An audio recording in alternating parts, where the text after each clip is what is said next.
Do you mind if I take my mask off for you? Yeah, go ahead. Okay. Refer that there. Okay. Just let us know who you are there. I think we know, but nobody else does. Sure. So my name is Dr. Mary Pfeiffer. I'm the superintendent in the Neenah Joint School District. Pfeiffer, spelled P-F-E-I-F-F-E-R. Just so you're aware, I've prepared a written statement that I'm just going to read to you. We'll be happy to send it to you as well. And then after I'm done, I'll be happy to take any questions. So today, October 25th at 12:52 p.m., Neenah Police Department was notified of a potential threat of a subject with a gun outside of Neenah High School. The school was immediately locked down, and Neenah Police responded along with other surrounding agencies.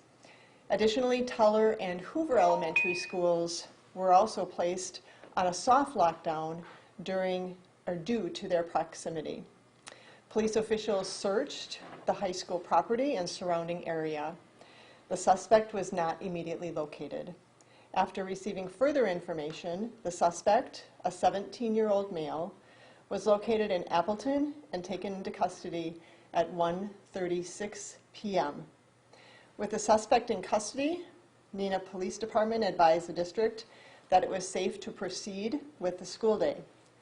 Police presence remained in place until the end of the school day. This investigation is ongoing, but it has been confirmed that no gun was seen on school grounds and there were no shots fired. It has also been confirmed that this was an isolated incident, including a threat made toward a specific student. That student and family have been contacted. We consider this situation resolved, but as an extra safety precaution, we will be having additional police presence at Neenah High School tomorrow. These situations are challenging for all of us as not only a school district, but as a community. We are grateful to the Neenah Police Department for their work in quickly resolving this situation. We also appreciate our students and staff in the way that they have handled this situation as well. With that, I'll take any questions. The suspect was found over in Appleton. What was the connection with the student and the family over in Neenah? Do we know?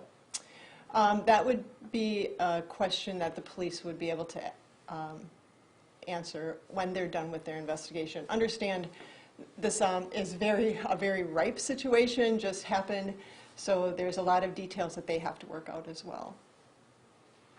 How did your students react, and then follow up? Let's start with that. How did your students react? Our students are used to practicing what we call lockdown drills. This is what we call a safe lockdown, so there was no active shooter inside, there was no imminent danger inside of the building, everything was happening outside of the building. So our students listened to the announcement, our staff immediately responded, and our students responded accordingly. So the practice, the knowing what to do in these situations was really important. Definitely. And then follow-up question to that. We've seen incidents. We saw another one in Oshkosh today, one Little Chute earlier this month. These are kind of becoming a little bit normalized, and students know what to do, which is awesome. It's kind of sad at the same point that we can stay calm during things like this. As somebody within the school, how does that make you feel? Obviously grateful that people can follow directions, but further than that, knowing that these kind of are becoming normal, even if everything's okay with everybody, how does that make you feel? Well, it's scary. I think that we can't underestimate possibilities when it comes to information we receive, with whether it be students with weapons or other ways that they may threaten our schools. But I'll also say that we need everyone in the community to help us to know what's happening, not only in our schools, but in the community, and that's where our police department reacted very quickly. And it's important that we continue to do that. It's also important that in the school district, we focus on being connected. We want our students to be connected with an adult they feel safe with. We want our students to be connected with somebody in the community, because when we're connected, there's less likelihood of something actually taking place.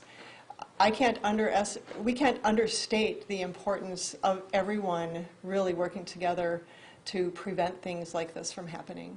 What was it that tipped off school officials and police that that there was a threat and it was something obviously not to be taken lightly, even though maybe you can never say, you can't just say, oh, it's just a gag here. Obviously, nobody thought that way. What was it that tipped you off? There was a call made to the Neenah Police Department, I believe I said at 12:52. Okay. Yes, they were notified. Okay, so not via social media, not by Twitter, Facebook, or anything like that. Correct. And then what's a soft lockdown versus a safe, or inner doors locked, outer doors? How does that work? Yeah, I said a soft lockdown because if our staff hears lockdown, they're going to think there was somebody in the buildings with a weapon. And so what I mean by a soft lockdown, it means that students are in their classroom, doors are locked, we don't have any active shooter inside of our building, but we're taking precautions. We're also not letting any of our students leave, and that's what happened at all 3 schools that were locked down. So the difference is there was nothing happening inside of our school to create even a greater concern. And then how does that affect the education of the students, especially the high school? You can't move around if it's time for class change if you're locked in your room. Well, I think the great part about how our staff responds is when this took place, it wasn't during lunch. So that was something that was really great as far as the timing was concerned. But our staff continued to assist students in their learning, engaged students in their learning, and created a sense of calm. And that's really what we have to continue to do when we hear things like this. We have an amazing staff who really take all of the precautions necessary, but then they also want to keep school as normal as possible as long as they can. And they heard nothing from us otherwise to prevent this education being stopped. And then were students released on time, or was there any delay on that? At the end of the school day, students were released. When we learned the suspect was apprehended at 1:36, we immediately sent our staff an email message. They read the email message to our students, directed them, those students who did not have lunch could get lunch, and then what they did was took their lunch to their classroom, so their next class, the last class of the school day.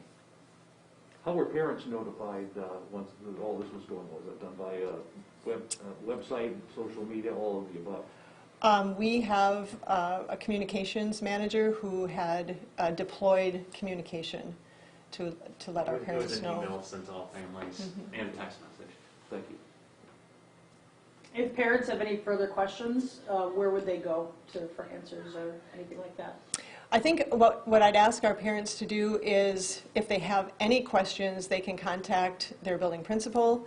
But I would say please wait, because we'll send out an additional information if we haven't already. Yeah. We have already. Yeah. So we've sent additional communication to our parents. Great question. How did police deploy? Were they just have basically out and about there? I mean, they didn't bring in like strategic response for that, did they? The only thing I can say is there were many officers on site. That's really a question that they'd be able to answer. Okay. I'm not familiar with I their believe process. they'll be doing, at minimum, a press release on this incident from their perspective of how it was handled and the details of it, as well as potentially a press conference too. I don't know yet. Okay. Any other questions? Thank you, everyone. Thank you. Thank you.